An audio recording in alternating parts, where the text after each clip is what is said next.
인류의 문명이 시작된 곳이 오늘날의 이라크, 또 쿠웨이트 지역인 메소포타미아입니다.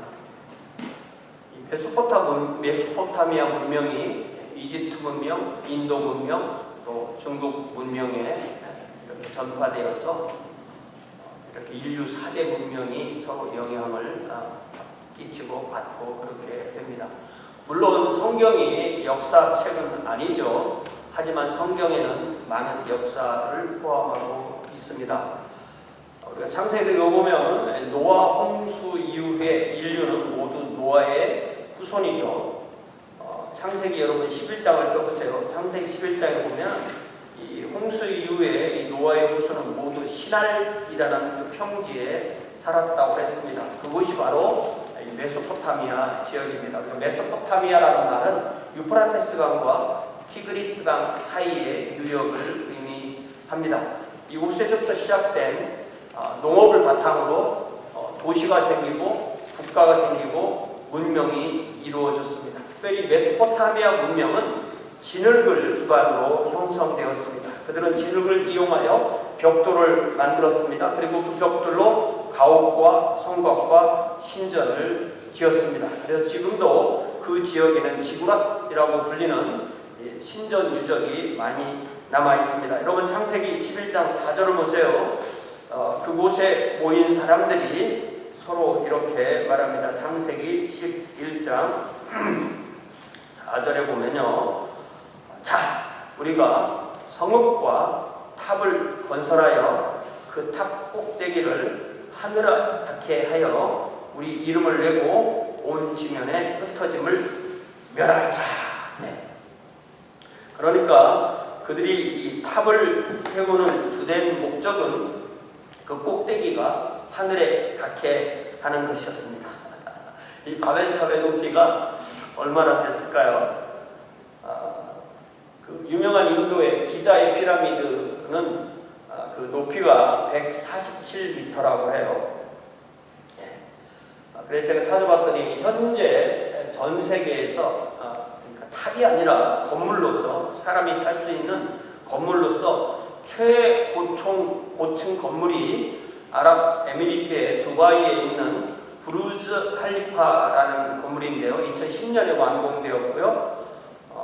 지상 높이만 163층이라고 합니다. 미국 회사가 설계를 했고 시공은 그 한국의 주 시공사가 한국의 삼성물산이었습니다. 그런데 이 건물의 높이가 828m예요. 인류 역사 6,000년 동안에 건물을 열심히 지었는데 아직 최고 높은 건물 높이가 1000m도 안 되는 것입니다. 자, 이 메소포타미아에서 이 사람들이 바벨탑을 쌓은 그 근본적인 목적은 이 피조물인 인간이 창조주인 하나님과 동등해지려는 시도였다고 해석할 수 있습니다. 그리고 그들은 그들의 이름을 위대하게 만들기 원했습니다. 게다가 그들은 온 지면에 흩어지지 않기를 원했습니다. 그 창세기 11장 전에 이 9장에 보면은요, 하나님께서 홍수 후에 노아와 그 아들들에게 복을 주시면서 뭐라고 말씀하시냐면 생육하고 번성하고 땅에 충만하라, 땅에 넓게 퍼지라고 했는데 그들은 퍼지기를 원치 않았습니다. 명백하게 하나님이 주시는 이 복의 명령을 거역한 것입니다. 그래서 하나님은 그들이 지으시는 그 성읍과 탑을 보려고 내려오셨습니다. 그리고 하나님은 그들을 원래의 목적대로 온 지면에 흩으시기 위해서 그들의 언어를 혼잡하게 하셨습니다. 그래서 그들은 자신들의 언어대로 흩어지게 되었고 그 결과 지금 모대한 육대주에 세상의 모든 민족이 나누어 살게 되었습니다. 하나님께서는 언어를 혼잡하게 하심으로 인류의 여러 민족을 나누셨죠. 그리고 그 일이 이루어진 그 장소, 첫 번째 그 일이 이루어진 곳이 메소포타미아 문명의 핵심 지역인 바벨론인 것입니다. 하나님은 노아의 아들 셋 중에서 셈의 후손 중에서 아브라함을 그의 고향인 갈대아 우르 지역에서 부르시죠. 창세기 12장부터 이렇게 나옵니다. 그것도 역시 메소포타미아 지역입니다.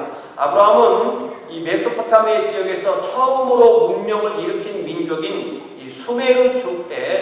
속한 것 같아요. 그리고 하나님은 아브라함을 부르시고 그에게 뭐라고 말씀하시냐면 이 성경의 아주 핵심 구절 중에 하나인 구절인데요. 창세기 12장 3절입니다. 뭐라고 되어 있어요? 너를 축복하는 자에게는 내가 복을 내리고 너를 저주하는 자에게는 내가 저주하리니 누가? 땅의 모든 민족속이, 이 땅의 모든 족속이라는 단어는 부족을 말해요. 모든 패밀리, 모든 부족이 너로 말미암아 복을 얻을 것이다. 다시 말하면 하나님은 노아의 후손들에게 온 세상으로 언어로 혼잡하여서 흩으신 바로 뒤에 아브라함을 선택하셔서 아브라함의 씨인 예수 그리스도를 통하여 다시금 모든 민족 모든 족속에게서 하나님의 왕국을 다시 모으신 아브라함의 씨인 예수 그리스도를 통하여서 하나님의 왕국을 다시 만드실 것을 이미 창세기 12장 3절에서 분명히 드러내신 것입니다. 그리고 그 은혜의 복을 받은 사람들이 바로 저와 여러분인 거죠. 이렇게 성경의 모든 이야기는 하나님의 왕국과 사탄의 왕국 사이에서 벌어지는 투쟁의 역사 이야기입니다. 오늘 우리가 읽은 이 요한계시록 18장 1절부터 10절 사이의 말씀에는 큰 성 바벨론이라고 불리는 그 대상이 멸망을 당하는, 멸망이 선포되어지는 말씀이 나옵니다. 그 옛날 바벨탑을 쌓으려던 인간의 교만함을 심판하셨듯이 사탄이 세우는 큰 성 바벨론은 하나님에 의해서 반드시 멸망을 당하게 된다는 것이 오늘 말씀의 핵심 내용입니다. 그래서 오늘 이 요한계시록 18장 1절에서 10절에서 나오는 이 본문 말씀을 중심으로 바벨론의 패망이라는 제목으로 하나님의 말씀을 나눕니다. 1절에 보니까요, 이제 요한은 어느 사이에 땅에 와 있고요, 또 다른 천사가 하늘에서 내려오는 것을 본다고 되어 있죠. 그 천사는 큰 권세를 가지고 있었고 그 권세가 얼마나 큰지 그 천사가 내려오니까 온 땅이 환해질 정도였어요. 천사는 그 권세는 하나님께 받은 권세죠. 그렇게 보면은 하나님의 권세는 온 피조물을 뛰어넘는 그런 권세임을 우리가 이해할 수가 있습니다. 2절에 보니까 그 천사가 하나님의 메시지를 받아서 선포하는 것이 바로 바벨론의 패망입니다. 무너졌도다, 무너졌도다, 큰 성 바벨론이야. 자, 이 바벨론이 어딜까요? 구체적으로 이 요한계시록에서 바벨론이라고 딱 했을 때 이 바벨론은 어디를 말하는 걸까요? 요한계시록을 기록한 사도 요한의 시대에 이 바벨론은 로마 제국을 의미하는 것입니다. 문명이라는 것은 사람이 함께 만드는 것이고요, 또 이 문명이 파괴되면 사람이 살 수가 없습니다. 그래서 그 문명이 파괴된 상황을 저렇게 2절에서 표현하고 있습니다. 우리가 역사를 통해서 알듯이 천재지변, 지진 같은 곳으로 도시가 없어지기도 하잖아요. 천재지변이나 또 오늘 우리가 많이 생각하는 기후의 변화나 아니면 팬데믹 같은 이런 전염병이나 아니면 인류의 전쟁 등을 통해서 한 문명이 철저히 파괴될 수 있습니다. 그러니까 이 문명이 파괴됐다는 것은 그곳에 더 이상 사람이 살 수 없는 곳이 되어서 각종 짐승이 사는 황량한 곳이 된다는 것으로 성경에서 보통 표현합니다. 그래서 큰 성 바벨론이여 귀신의 초속 각종 더러운 영이 모이는 곳, 각종 더럽고 가증한 새들이 모이는 곳이 되었다라고 돼 있어요. 그런데 이 요한계시록 자체가 가지고 있는 이 고도의 상징적인 의미를 생각해 본다면 이것은 단지 사람이 살 수 없는 것이 되었다라는 그런 의미를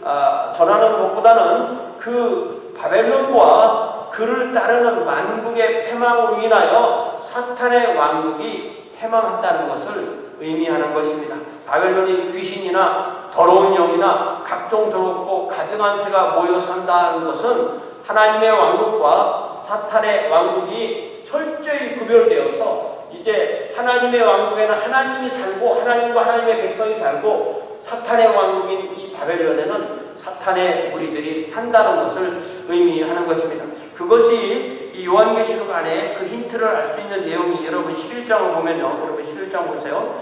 일곱째 재앙이 끝나는 일곱째 천사가 나팔을 부는 내용이 15절에 나오는데, 일곱째 천사가 나팔을 부르니까 하늘에서 큰 음성이 나서 이르되 세상 나라가 우리 주와 그의 그리스도의 나라가 된다. 그러니까 이 세상의 모든 나라가 다 우리 주와 그리스도의 나라가 되는 것이 아니라 세상에서 우리 주와 그리스도의 나라 사람을 불러내어서 주님의 나라 하나님의 왕국이 이루어진다는 것이고, 그리고 나면 나머지가 바로 이 세상 나라 사탄의 나라가 되는 것입니다. 이제 17절에 보니까 24장로가 무엇이라고 찬양하냐면, 감사하옵나니 옛적에도 계셨고 지금도 계신 주 하나님 곧 전능하신 이여 친히 큰 권능을 가지고 잡으시고 왕노릇 하시도다.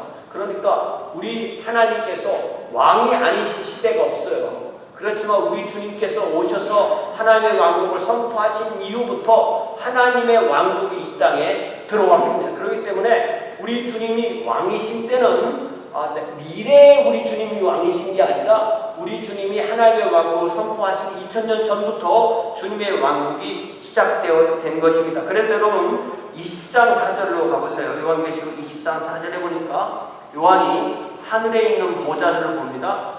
거기에 앉은 자들도 봅니다. 그들이 심판하는 권세를 받았어요. 이 누구냐면은 우리보다 먼저 주님을 믿고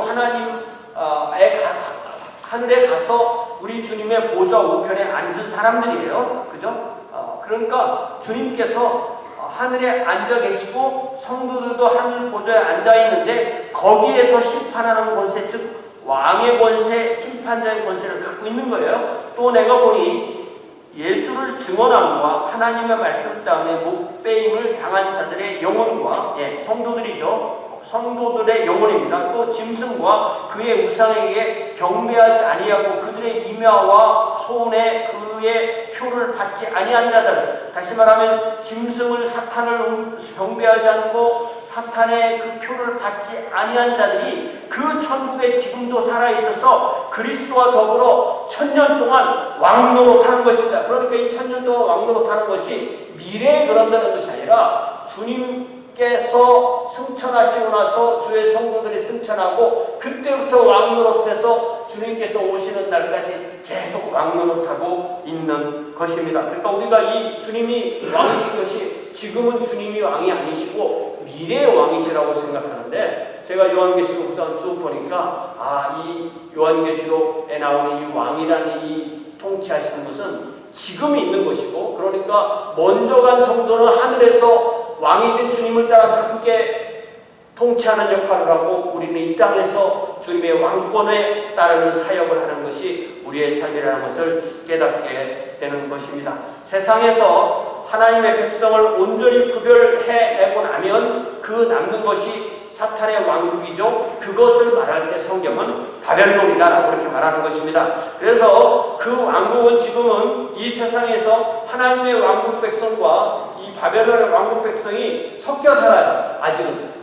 그러나 어느 날 그것을 온전히 구분할 날이 오게 된다는 것입니다. 그러면 그때 하나님은 그 왕국을 온전히 멸망시킨다는 내용이 요한계시록 19장 20장에 보면 분명히 드러나게 되는 거죠. 그래서 지금 이 천사는 그 사탄의 왕국이 온전히 패망할 그것을 선포하고 있는 것입니다. 이제 3절에 보니까 사탄의 왕국이 왜 패망하게 되는지 그 근본적인 원인, 이유, 그들이 지은 죄에 대해서 그 내용을 선포합니다. 자, 여기 3절에 보니까 왜 그들이 망하냐면 그 음행의 진노의 포도주로 말미암아 그들의 죄는 음행인데, 이 음행이라는 건 뭐냐면 우리가 그전에도 보았던 이 짐승을 탄 음녀라고도 포함되는 이 바벨론의 이 사탄의 왕국에 하나님을 향한 근본적인 죄는 음행이라는 건데, 이 음행이라는 것은 성적인 그런 음행을 의미하는 것이 아니라 그것으로 상징화되는 피조물이 자신들을 지으신 창조주 하나님을 섬기는 것이 아니라 피조물인 사탄을 섬기는 것, 하나님을 섬기지 않고 피조물을 자기들의 신으로 섬기는 것을 곧 음행이라고 성경은 표현합니다.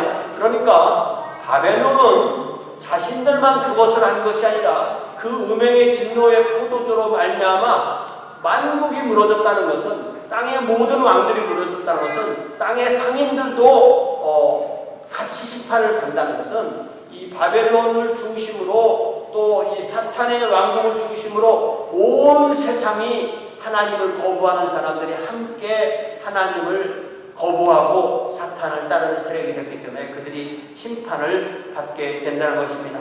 이처럼 이 바벨론을 맹주로, 그러니까 어느 시대나 그 시대에 바벨론이 있고 그들을 맹주로 한 전 세계의 연맹은 엄청난 어떤 이 재화를 생산하고 그것을 유통하고 소비를 이루는데, 그것에 빠져서 그것을 주시는 하나님을 거부하고 그것이 마치 자기들이 만들어낸 것처럼, 또 더 나아가서 사탄이 주는 것처럼 사탄을 경배하고 따르면서 하나님을 거역하기 때문에 그들에 대한 근본적인 이 심판이 이루어지는 것입니다. 그 모든 것을 한마디로 딱 말해서 성경은 음행이라고 표현했는데, 그 음행의 뜻은 그러니까 우상숭배.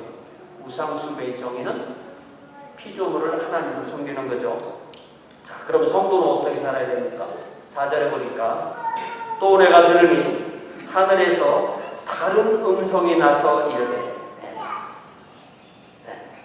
내 백성아 거기서 나와 그의 죄에 참여하지 말고 그가 받을 재앙들을 받지 말라. 이제 요한은 하늘로부터 나는 또 다른 음성을 듣는 거죠. 그 음성은 내 백성아 이렇게 불렀기 때문에 그 말씀을 하시는 분은 성부 하나님 아니면 혹 성자 하나님 우리 주 예수 그리스도께서 하시는 거죠. 내 백성아 거기서 나와서 그의 죄에 참여하지 말고 그가 받을 재앙들을 받지 말라. 지금은 하나님의 백성과 사탄의 백성이 이 세상에 섞여 살고 있다고 그랬죠. 하나님의 백성은 자신이 하나님의 백성인 것을 어떻게 한다고 했어요? 요한계시록에는 자기가 하나님의 백성을 아는 것을 성경에서는 하나님의 인이라고 해요. 자신이 하나님의 인을 가지고 있습니다. 자신이 하나님의 인을 가지고 있는지 있지 않은지를 아는 것은 자신이 예수님을 구주와 주님으로 믿고 입으로 고백하는 그런 믿음을 가지고 있는지, 또 하나님의 계명대로 사랑과 섬김으로 살고 있는지를 자신이 알고 있는 거죠. 그것을 알고 있을 때 내가 하나님의 인을 가지고 있구나라는 것을 아는 것입니다. 자, 짐승의 백성은 사탄을 따르는 이 짐승의 백성, 사탄의 백성은 인을 갖고 있다고 되지 않고 표를 갖고 있다고 되어 있죠. 그래서 사탄의 백성은 짐승의 표를 갖고 있는데 그 짐승의 표는 하나님을 거역하고 피조물인 사탄을 따르는 것입니다. 우리가 이런 설교말을 듣다 보면 안 믿는 사람들은 사탄을 안 따르는데 하지만 하나님을 따르지 않는 사람들은 다 사탄을 따르는 것입니다. 사탄은 공개적으로 자신을 따르지 않더라도 하나님을 거역하는 것을 요구하는 것이고 그것이 바로 사탄을 따르는 것이죠. 하나님은 분명히 세상의 모든 사람을 하나님의 백성이라고 부르지 않습니다. 어떤 사람들은 하나님이 지으신 모든 사람을 왜 하나님의 백성과 아닌 사람을 구별해? 라고 하지만 성경은 절대 그렇지 않습니다. 성경은 세상에서 하나님의 백성을 따로 불러내서 구분하십니다. 하나님은 창세전부터 하나님의 백성을 선택하셨습니다. 하나님의 택하심을 받은 사람만이 하나님을 믿습니다. 택함을 받은 모든 이가 바로 하나님을 믿습니다. 택함을 받지 않은 모든 사람은 하나님을 믿지 않는 모든 사람입니다. 그러니까 택한 사람은 이만큼인데 믿는 사람은 요만큼 이렇지 않아요. 택함을 받은 모든 사람이 믿는 사람이고 믿는 모든 사람이 택함받은 사람입니다. 택함을 받지 않는 모든 사람이 믿지 않는 사람이고 믿지 않는 모든 사람이 택함을 받지 않은 것입니다. 하나님은 하나님의 백성에게 이 요한계시록 18장 4절에서 뭐라고 말씀하시냐면 하나님의 모든 백성에게 멸망받는 도성 바벨론에서 빠져나오라고 말씀하십니다. 그들의 죄에도 참여하지 말고 그들이 받을 재앙들도 받지 말라고 말씀하십니다. 하나님의 백성이 바벨론의 죄에 참여할 수 있을까요? 성도가 죄를 지을 가능성이 없다면 저런 말씀을 하지 않으셨을 거예요. 성도가 죄를 짓기 때문에 저렇게 경고하시는 것입니다. 만일 성도가 죄를 짓지 않는다면 하나님께서 이렇게 말씀하지 않으셨을 것입니다. 하나님의 백성이 바벨론의 죄에 참여하면 바벨론이 받을 재앙도 함께 받게 되는 것입니다. 자, 그 좋은 예가 하나님께서 소돔과 고모라를 심판하실 때 아브라함의 중보 기도를 들으시고 롯, 또 미세스 롯, 또 두 딸, 두 사위, 토탈 몇 명이면 6명이죠. 그 6명을 이 소돔에게 멸망을 하기 전에 꺼내셨어요. 꺼내려고 계획을 세우셨어요. 나와라! 그래서 이 사위들에게 가서 하나님께서 이 소돔을 심판하실 테니까 우리랑 같이 나가자! 이러니까 사위들이 반응이 뭐였어요?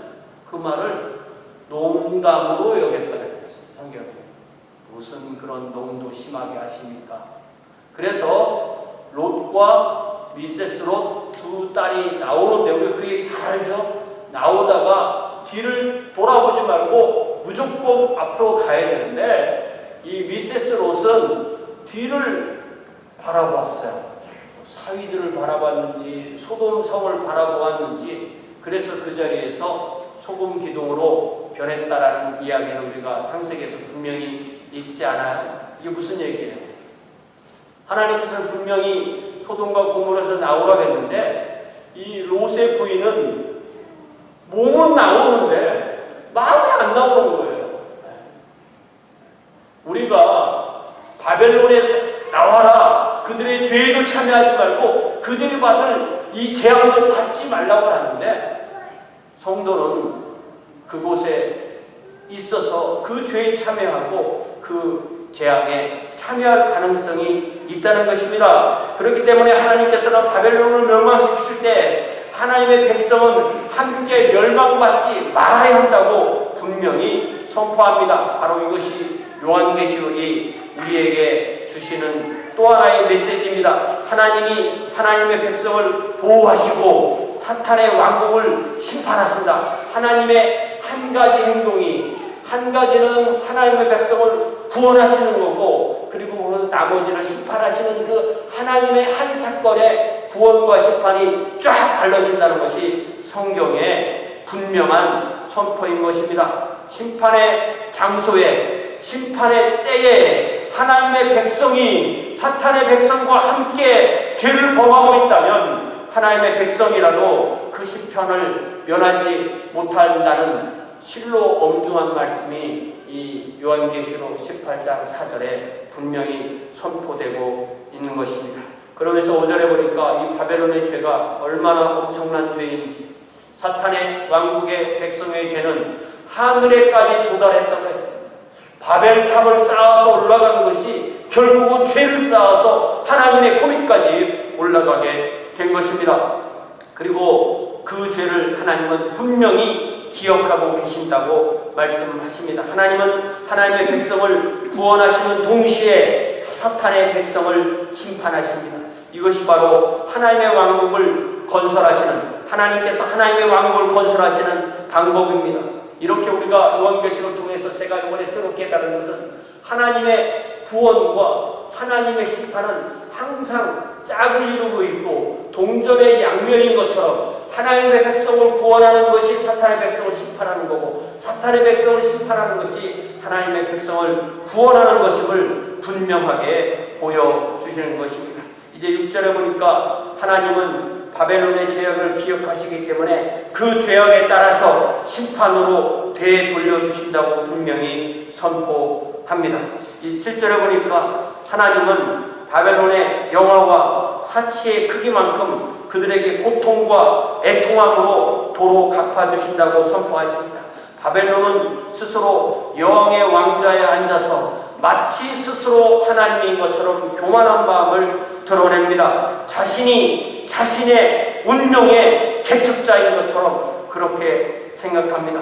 자신이 마치 자신의 복의 근원인 것처럼 뽐냅니다. 자신이 이룬 능력으로 풍성하고 부강해져서 결국 자신은 패망의 눈물을 흘리지 않을 것이라고 생각했습니다. 그러나 인간의 복은 복의 근원이신 하나님께 있음을 우리 이 말씀을 통해서 분명히 깨달아야 됩니다.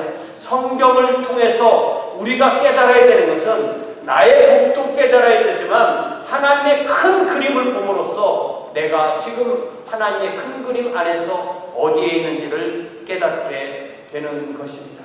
사람의 가장 큰 죄 중에 하나가 바로 잘 될 때 교만해지는 거죠.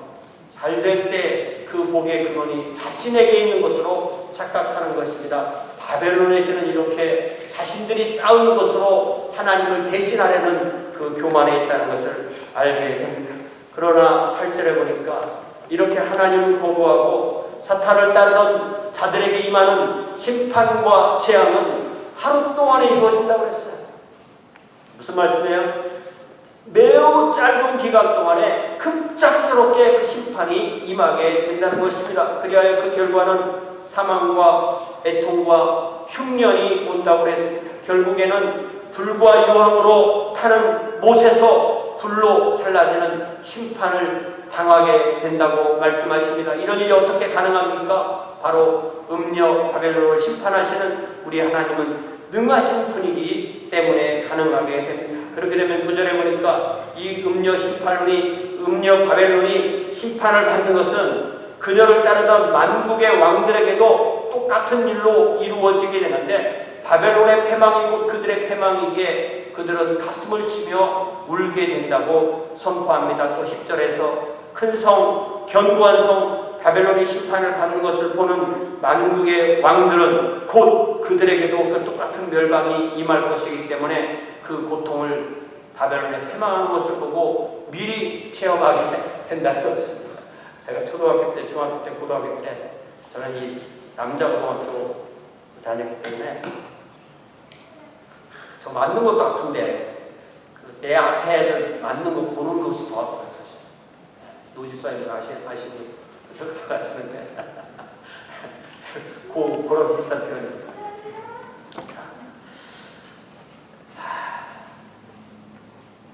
제가 그 주보에 고린도후서 7장 1절 말씀을 써드렸는데요. 자, 그런즉 사랑하는 자들아, 이 약속을 가진 우리는 하나님을 두려워하는 가운데서 거룩함을 온전히 이루어 육과 영의 모든 두려운 것에서 더러운 것에서 자신을 깨끗하게 하자. 자, 여러분, 이 교회가 무엇입니까?